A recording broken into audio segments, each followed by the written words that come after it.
Buenas, bienvenidos a la última parte, la parte 3 de la clase 6 del curso de Computer Vision. En esta clase veníamos hablando de segmentación semántica. En las partes anteriores vimos de qué se trataba la segmentación semántica y qué dataset íbamos a usar. En la segunda parte hablamos de la convolución transpuesta y su necesidad para hacer upsampling. Y en esta última parte vamos a hablar de cómo es el diseño de una red fully convolucional o totalmente convolucional, que fueron las primeras redes que se propusieron en no tener ninguna capa densa porque lo que queremos hacer es transformar una imagen en otra imagen, entonces no tenemos necesidad de deshacernos de la espacialidad, ¿no? Seguimos trabajando con tensores que tienen forma de imagen. Así que lo que vamos a ver es cómo es que se genera este modelo. Este modelo tiene una parte que es una CNN normal, ¿sí? Lo que sería el backbone de la red es una red preentrenada en ImageNet que está súper entrenada para sacar features. Bien, esa red convolucional tiene una parte que va achicando la dimensionalidad de los feature maps a la vez que va aumentando la cantidad de canales, o sea, la cantidad de features que extrae. Nosotros lo que necesitamos es que la salida tenga tantos canales como clases, porque queremos que cada píxel tenga, por ejemplo, en el caso de Pascal Boc, que tiene 21 clases, lo que vamos a hacer es que la salida sea un tensor en donde tenga el alto y el ancho de la imagen, pero cantidad de canales igual a 21, porque queremos que cada uno de los valores asociados a un píxel sea la probabilidad de que ese píxel pertenezca a esa clase. Bien, entonces lo que hacemos es la salida del CNN le aplicamos una convolucional de 1 por 1 y le decimos que la cantidad de canales de salida sea 21 en este caso, que es la cantidad de clases. Entonces, después de haberle aplicado eso, tenemos un tensorcito chiquito que su dimensionalidad fue achicada a la medida que íbamos encontrando features, pero que tiene la cantidad de canales correcto. Entonces ahora lo que tenemos que hacer es que tenga el ancho y el alto correcto y para eso usamos nuestras famosas capas convolucionales transpuestas para aumentarle la dimensionalidad a que vuelva a tener el mismo ancho y alto de la imagen. Y con eso podemos generar un montón de píxeles cuya probabilidad más grande dentro de esos canales es la del canal asociado a la clase perro, un montón de píxeles cuya probabilidad más grande es la del canal asociado a la clase gato y lo mismo para el fondo. ¿Ok? Bien. Entonces, lo que vamos a hacer es primero bajarnos una red preentrenada, la más chiquita que podamos. Vamos a bajarnos la ResNet 18, ¿no? Y como le ponemos pretrain true, vamos a bajarle también ya inicializado los pesos con los que fue entrenada en ImageNet. Bien. Y vamos a mostrar los últimos tres módulos de esta red. Y el antepenúltimo es un sequential con dos bloques residuales, ¿no? Estamos volviendo para atrás en lo que fue la clase 3, creo. Sí, la de redes convolucionales modernas. Bueno, esto básicamente era un módulo que contenía dos bloques residuales. Estos bloques son los que nos interesa quedarnos porque son los que fueron encontrando las features, ¿sí? Son los que están entrenados para encontrar features, así que estos son los que nos quedamos. Y después habían dos últimos módulos, que era un average pooling global, que lo que hacía era, como le poníamos, reemplazaba cada uno de los canales de salida por un número. O sea, se quedaba con el promedio de todos los valores de ese canal. Así que lo que teníamos es, para cada canal teníamos un número y después lo que hacíamos era pasar esos vectores, que tenía tantos números como canales, lo pasábamos por una capa densa y así nos decía qué clase correspondía a toda la imagen. Esto no lo necesitamos porque lo que nosotros queremos es em, cambiar la cantidad de canales con de uno por uno y cambiar el ancho y el alto de los canales con una convolucional transpuesta. Fíjense que la última cantidad de canales es 512, ¿sí? Así que lo que vamos a hacer es sacar estas dos últimas capas, que es lo que le estamos diciendo acá. Queremos que mi red sea esta pre-train net, pero sin las últimas dos capas. Bien. Y si hacemos eso, fíjate que le vamos a pasar una imagen a color de 320 por 480, que es tensor con los valores aleatorios. Y nos va a devolver 512 canales de 10 por 15. Bien, estos cuadraditos de 10 por 15 era lo que le hacíamos el average pooling, me devolvía un valor.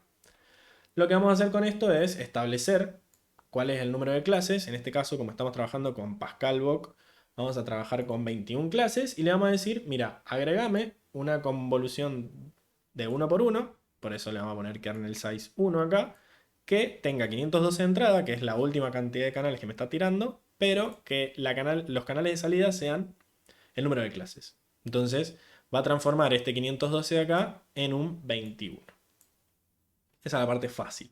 Ahora hay que generar la convolucional transpuesta correcta que deshaga todo lo que hizo la red hasta ahora. Nosotros habíamos visto que las convolucionales transpuestas estaban hechas para deshacer lo que hacía una convolucional. Entonces, si hacíamos una convolucional con stride 2 y padding 2, poníamos una convolucional transpuesta con stride 2 y padding 2 y el mismo tamaño de kernel y iba a devolverle a la salida la dimensionalidad de la entrada de la primera convolucional. Pero en este caso, la primer red fully convolutional no tenía una capa transpuesta por cada capa convolucional, sino que pusieron una sola capa transpuesta que deshiciera todo lo que había hecho la CNN. Bien. Por una cuestión de que no queremos aumentar mucho la dimensionalidad, o sea, la complejidad del modelo, ¿sí? Si nosotros tenemos 1.000.000 de parámetros hasta ahora y ponemos un montón de capas convolucionales transpuestas que deshagan lo que hizo esa, va a estar complicado porque vamos a agregar otro millón de parámetros, ¿me entendés? La misma cantidad que teníamos allá la vamos a agregar acá, entonces vamos a hacer una red el doble de complicada. Lo que argumentaron estos es que no era necesario porque esta red, esta capa no tiene que saber tanto, solo tiene que saber deshacer lo que hizo todo lo anterior. Así que no queremos que aprenda nada, simplemente queremos que aumente la dimensionalidad. Así que, bueno, esta es la fórmula para calcular la salida de una capa convolucional. Y nosotros sabemos que, bueno, hasta ahora el tamaño de lo que está entrando a la transpuesta es de 10 por 15 y la salida debería ser de 320 por 480, que es la imagen que entró al backbone de ResNet. Bien. Así que si nosotros le buscamos la vuelta, vamos a encontrar que este 10 por 15 se encuentra a partir del 320 y del 480 usando un tamaño de kernel de 64 por 64, ¿no? Un padding de 16, un stride de 32 y bueno, el padding 16 por 2 está bien. Entonces, a lo que voy es que, sí, padding 16. Acá me faltó, esto es padding por 2, pero bueno. ¿Por qué? Porque es el padding en alto y es el padding de arriba y el padding de abajo. Bien, y lo mismo con el ancho, el de la izquierda y el de la derecha. Así que siempre el padding se multiplica por 2. Cuestión que vos decís, bueno, muy bonitos los números, pero ¿de dónde los sacaste? O sea, ¿cómo carajo hiciste para encontrar este 64, este 16, este 32? Porque no es que eso está en la configuración de la red, que va en un lugar. Lo que estás diciendo es que todas las convoluciones que tuviste a lo largo de la ResNet lo podrías haber reemplazado por una sola convolución que tuviera un tamaño de kernel 64. Volvió el doble clic. Un tamaño de kernel 64, un padding 16 y un stride 32. Obviamente no te conviene reemplazar todas esas capas por una sola que haga esta porque no vas a sacar tantas features. Pero bueno, si nosotros queremos deshacer lo que hizo todo el backbone de CNN, nos conviene interpretarla como una sola capa. Cuestión que hay una regla fácil que es, bueno, si yo lo que quiero es aumentar el tamaño de la entrada S veces, S, ese valor S va a ser igual al stride, va a ser el doble del padding y va a ser la mitad del kernel. ¿Ok? Bueno, tenemos que asumir que S sobre 2 es un número entero. O sea que en realidad solo vamos a poder subir, vamos a poder aumentar la altura y el ancho un número par. de veces. ¿Qué es lo que está pasando acá, no? 10 por 32 es 320 y supongo que 15 por 32 es 480. Así que sí, 320 más 160, estamos en lo correcto. O sea que si yo quiero aumentar la salida de la capa, aumentar la dimensionalidad de la entrada de la capa convolucional transpuesta 32 veces, perdón, tengo que hacer un stride de 32, un padding de 16 y un kernel de 64, que son exactamente los números que están arriba. ¿Ok? Esto es la regla que tienen que saber para sacar eh, por qué valores tengo que ponerle a la capa convolucional transpuesta para que funcione. Bien. Y eso es lo que vamos a hacer al final. Le vamos a agregar otro módulo a la red que se llame transposeconf y que tenga tamaño de kernel 64, padding 16 y stride 32. Ahora, estas capas que nosotros dijimos que agregamos cuando hacemos fine tuning, generalmente las inicializamos aleatoriamente. Pero hay una forma más inteligente de inicializar estas capas convolucionales transpuestas que es con esto de un kernel bilineal. ¿Sí?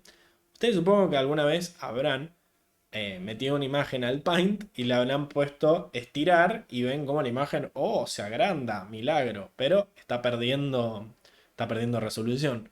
¿Por qué se ve pixelada ahora la imagen grande? Porque en realidad por debajo lo que está haciendo es usar algunas de estas estrategias de aumento de dimensionalidad el Paint.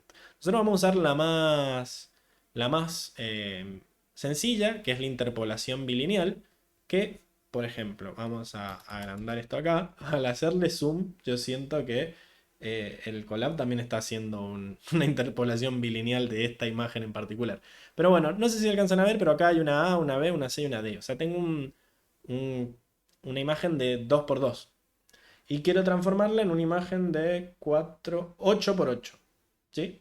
Lo que tengo que hacer es poner esos dos píxeles en las esquinas y rellenar los del medio con una interpolación. ¿Qué es lo que es una interpolación? Calcula valores que están en una recta. Entonces, si yo tengo un valor acá y un valor acá, voy haciendo como un degradé de valores en el medio. Y por eso es que la imagen se ve pixelada, porque se rellenan, dependiendo de cuánto lo quieras agrandar, hay un montón de valores que se rellenan con valores en degradé, pero en valores iguales.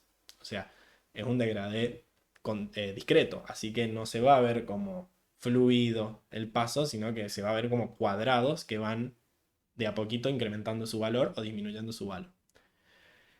Esto es una técnica que agranda una imagen de entrada que, bueno, pierde mucha definición, pero es una buena inicialización. ¿Sí? Así que antes de inicializar aleatoriamente, una buena idea quizás sería inicializar los kernels con estos métodos, digamos, hardcodeados que se utilizaban antes del aprendizaje. Así que una vez entendido esto, no me voy a poner a explicar. ¿A dónde me fui? Ah, no, no tanto. No me voy a poner. Acá hay una implementación que hace la interpolación bilineal como si fuera un kernel. La verdad, no hace falta que lo entiendan. Simplemente créanme que esto está haciendo una interpolación bilineal como si fuera un kernel. Y lo que vamos a hacer es inicializar la convolución transpuesta, los pesos de la convolución transpuesta, utilizando esa función bilineal kernel. Bien. Entonces, ¿cómo hacemos fine tuning de una red preentrenada en ImageNet para clasificación, para hacer segmentación? Bueno, nos bajamos esa red, en este caso una ResNet 18, le sacamos toda la parte de la cabeza para hacer la clasificación y la cambiamos por una capa convolucional de 1x1, que se inicializa aleatoriamente, y una capa convolucional transpuesta con los valores como les enseñé a calcular, que se inicialice con un kernel bilineal. Bueno, y ahora lo que vamos a hacer es, bueno, acá hay una muestra de que por más de que no les explique por cómo se hace este código, igual funciona. Estamos cargando una imagen y le estamos aplicando el kernel bilineal y son las dos iguales. A ver, acá sí, le estamos aplicando esta convolución transpuesta a la X. La X es la imagen leída desde el archivo y la Y es la X habiendo pasado por la convolución transpuesta. Que en teoría la tiene que dejar igual porque estamos haciendo un kernel bilineal, pero más grande. Entonces, bueno, esa out image la estamos mostrando con matplotlib A la izquierda está la imagen original y a la derecha está el out image, ¿sí? Fíjense que ante nuestros ojos, en un tamaño tan chiquito, las dos imágenes son iguales. La de la derecha tiene una pérdida de calidad que es indistinguible a este tamaño, pero fíjense que podemos ver en los ejes que los tamaños son distintos, ¿sí? Esta imagen es de 400 y algo, y esta imagen, o 500, pero esta tiene más de 1000, ¿sí? Entonces se ha aumentado su valor. Ah, acá están las, las formas, qué imbécil. 561 era el tamaño de la imagen original y 1122, que es exactamente el doble, creería, ¿sí? Es el doble, es la salida de la convolución transpuesta.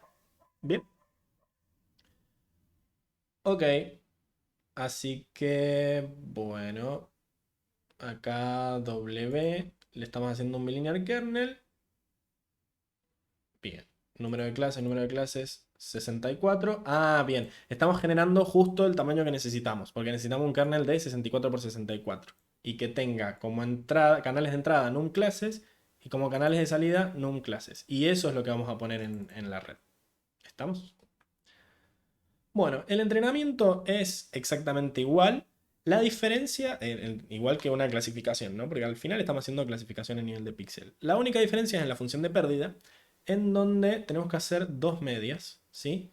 Porque, bueno, ahora lo que vamos a tener es un tensor que tiene el mismo tamaño que la imagen de entrada, pero tiene más canales y para cada píxel tiene tantos canales como clases. Entonces, las probabilidades que espera el cross entropy de clasificación están a lo largo de la dimensión de los canales. Está en la profundidad del tensor de salida. Así que lo que vamos a hacer es hacer una media a través de esa dimensión, la dimensión 1 de 4, que es la dimensión 1 es la segunda, digamos, que es la de los canales. ¿Ok? Y después, sobre ese resultado, volvemos a hacer la media, que es la reducción normal de la pérdida. ¿Estamos? Bien, el accuracy es exactamente igual. En cuanto a calcular los valores de la accuracy, después la división la vamos a tener que hacer sobre la cantidad de píxeles y no sobre la cantidad de ejemplos. Entonces, fíjense que es exactamente igual el bucle de entrenamiento. Lo voy a checar un toque, así se ve entero. Pero antes nosotros teníamos la L, que era la variable que iba a ir almacenando, es el acumulador de la pérdida por el batch, y el ACK, que era el acumulador de la accuracy. Y la N la usábamos para dividir tanto a la L como a la accuracy. Acá vamos a necesitar un accuracy N, porque ahora no hay que dividir por la cantidad de imágenes del lote, sino que hay que dividir por la cantidad de píxeles que se sumaron para generar el accuracy. ¿Ok? Entonces vamos a necesitar un ACK, un acumulador de cantidad de píxeles, que se le suma los píxeles de la etiqueta, digamos. ¿Ok? Eso es lo único que cambia. Y que la accuracy hay que generarlo como esta acumulador de accuracy dividido acumulador de píxeles. La única variación que tiene con respecto a una clasificación entera, a una clasificación de toda la imagen. Y fíjense que como esto venía preentrenado, bien, yo acá, estos no son los valores reales de un 10 epox, ¿ok? Yo esto lo he seguido entrenando y lo he seguido entrenando. Fíjense que se está moviendo muy poquito, porque, bueno, estas epox, estas no son las 10 primeras epox del entrenamiento, ¿sí? Em, Creo que después de 10 epox le tiene que dar algo así como 79 de accuracy, lo cual está bastante bien, pero eso es porque, bueno, estamos haciendo fine tuning y ya todas las, digamos, todas las features vienen de lo que nos da ResNet. Nosotros solamente estamos entrenando em, las dos capas finales. La capa de convolución que saca los 21 canales a partir de los 512 que nos dieron y la capa de convolución transpuesta que está aumentando la dimensionalidad. Pero bueno, después de 10 epochs podrían haber llegado a un 0,73. Solo que yo estuve haciendo más pruebas y me quedó, creo que debe haber sido del epoch 30 al 40. ¿Ok? Bueno, si nosotros vemos después las predicciones, hay que hacer un par de pasos sobre las imágenes para poder pasarlos por la red y hacer la predicción. Pero básicamente son estos los resultados. Lo de abajo son las etiquetas y lo de arriba son las salidas. La verdad que no son muy buenos a nivel de visualización de imágenes. Porque, bueno, en realidad una accuracy de 84 acá puede ser engañoso. Puede decir, bueno, una 84 de 100 es una locura. ¿Por qué están andando tan mal? Y no, porque en realidad, fíjense que vos ves que están dando muy mal esto, pero la mayoría de los píxeles, el 84% de los píxeles le ha pegado en promedio, porque la mayoría de la imagen es el fondo. Entonces, casi, es más, creo que todos los píxeles que eran fondo les puso fondo. O sea que todos esos están correctamente clasificados, ¿no? Pero bueno, el tema es que los píxeles que no eran fondo les está costando detectarlos, ¿sí? Es compleja la segmentación como tarea con respecto a lo que hemos visto antes, ¿sí? Es muy difícil en una clase de segmentación darles todo. La verdad que todavía se sigue investigando cómo hacer para que, bueno, se mejore no el accuracy global, sino el accuracy de cada una de las clases, ¿no? Incluso hay un montón de métricas que dicen que se saca el precision y el recall por clase por estos problemas, porque el fondo anda muy bien, pero el resto de las clases, que es lo que nos interesa, anda mal, entonces la accuracy puede llegar a ser una mala métrica para eso. Cuestión que en esta clase lo que hemos tratado de hacer es explicarle a grandes rasgos cómo funciona una red para segmentación, ¿sí? Incluso esta fue la primera red para segmentación que se propuso.